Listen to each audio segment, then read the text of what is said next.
I need my hat. Huzzah!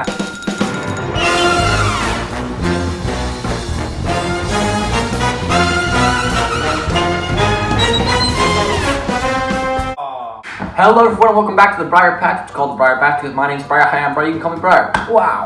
So today we're going to be going over some phone interview tips that I thought would be helpful for those of you that are going to the phone interview portion of the interview, or those of you who are just preparing beforehand because you already know you're going to get that phone interview, so you're just getting ready.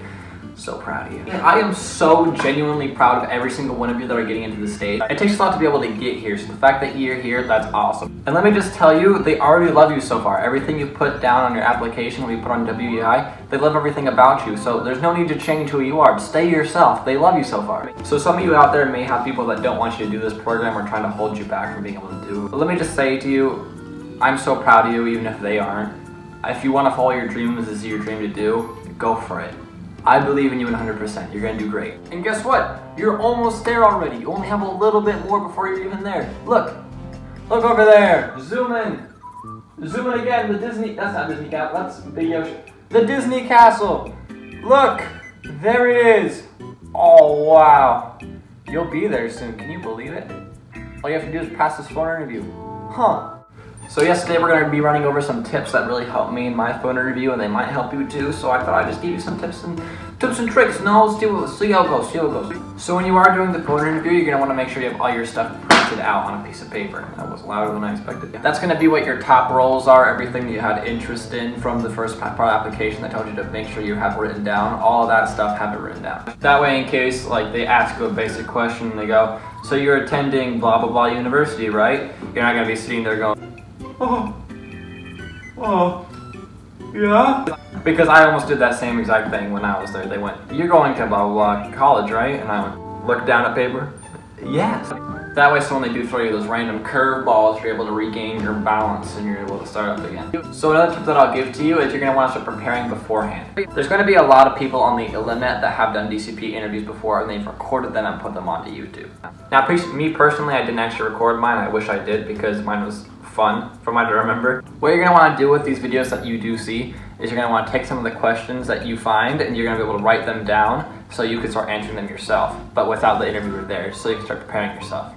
Now, one thing in that preparing time is I wouldn't write down full answers for yourself on the piece of paper, because you don't want to sound like you're reading off a script when you are talking to the phone interview. You want to seem like a genuine human being. You don't want to be a robobot. When the phone interview does call you, it's going to come up as unlisted or unknown number.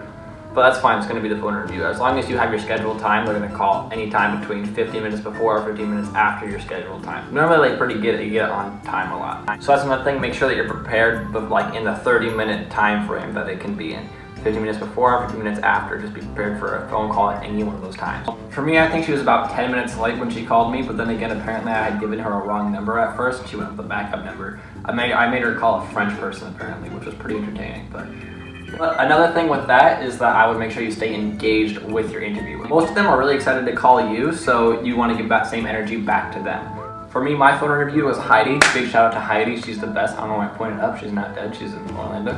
But Heidi was super nice and positive, and I really enjoyed her energy, so I made sure to give my energy back to her. That way you stay really engaged with the conversation. But you don't want to derive off the topic too much. You're gonna want to make sure you stay on topic, but you can also have like little side bits. Like for me, I would do a lot of voices whenever she'd ask me questions. So there was some times where she'd give me situational questions like, what would you do if you were handling a big crowd? And I would say, oh, well, if I had a big crowd, I would, try to use my big man voice. I go, hello everyone! I'd use those little voices, and that made her enjoy the conversation a little bit more. That way they like you a little bit.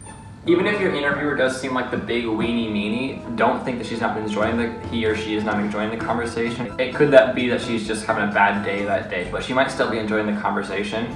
She just might not show it. So it's not over. She doesn't seem excited. It's gonna be okay.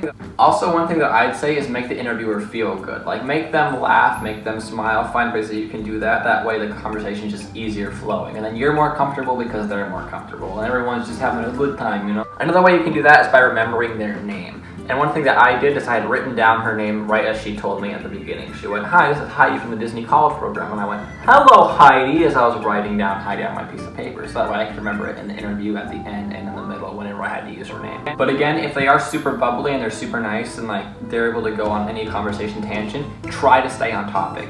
They will notice if you are going on tangents, even if they seem like they're enjoying it themselves. They will notice that you're not staying on topic. So stay on topic, but make it fun at the same time. It's a nice balancing act. Remember your manners for the interview. Say please, thank you, apologize if you say something like when they're talking or any of that stuff. They completely understand. But just make sure to remember your manners. If they ask you a tricky question and you have to think about it for a second, don't sit on the phone going, It'll be a lot easier if they ask you a question you take a second to think about it before saying. It sounds a lot more professional in the end. And besides, they'll probably appreciate it more than them getting a big in their ear for like 3 seconds or 5 seconds. Also stay away from like basic language. So if someone asks you a question, if like the interviewer went, would you be comfortable performing this task? Don't be like, yeah. You're gonna want to stay engaged. Be like, I would love to perform that task. Sounds good to me, or whatever you want to say for that. But don't be like, sure, all those things. Make sure that you actually have like genuine answers. Another thing is that they are people too, so you can show them some energy. It'll be okay. They're not gonna be like, whoa, this guy has too much energy. It's Disney, by the way, so any energy is good energy. Unless it's bad energy, then don't do bad energy. Do good energy, but energy is energy in the end. It'll be alright. You're also going to want to remember your top 3 roles that you put down. Like for me, I had put down character performer, character attendant, and merchandise. I also put down recreational activities, but that wasn't in my top 3, so Also make sure you have some examples thought up in your head so that you can highlight how you think you'd be good at these different roles. These can be examples from previous work experiences or maybe just experiences you've had in life. For example, I had to talk about character integrity when I was talking about wanting to be a character performer, so I gave an example of a time that I had to do a dessert theater where you had to stay in character but serve dessert to people at the same time. They'll also ask you about any role that you did show interest from. So like for me, they asked me questions about lifeguarding, quick service food and beverage, and merchandise. Those were the 3 things that they asked me about, and then they asked me about my 3 top roles.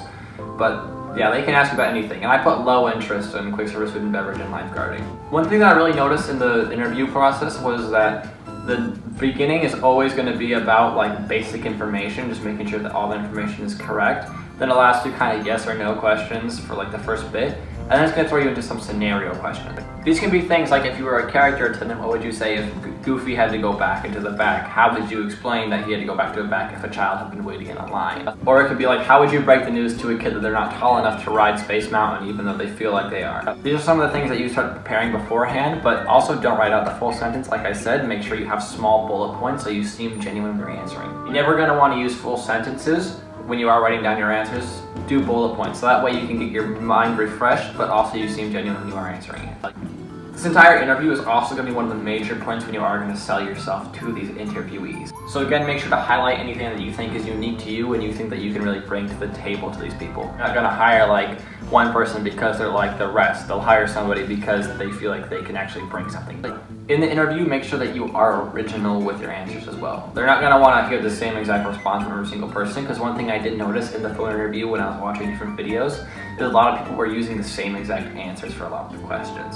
That being in the scenario questions, not being in the yes or no questions. Like if it's a yes or no question, say yes when it's genuinely yes.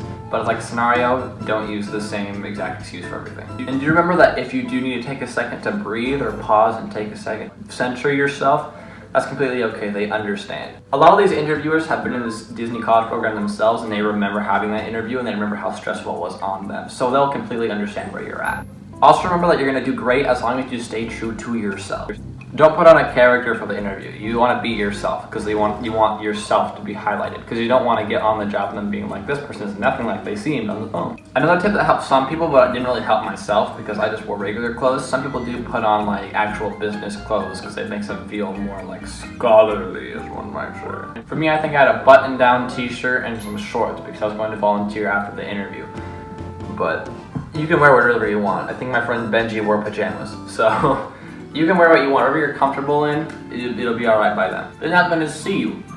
Be naked if you so choose. Also, it might help you out if you have a friend or a family member come and help to prepare, if they come and ask you some of the questions that you might be asked from the Disney interviewer, just so you can run over them a few more times beforehand. Other than that, I think that's pretty much everything that I came up with for my DCP phone interview tips and tricks. I do hope this helps you out quite a bit. If it does, please leave a like and let me know.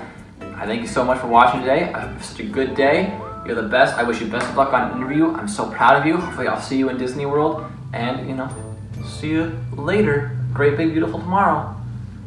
Bye-bye.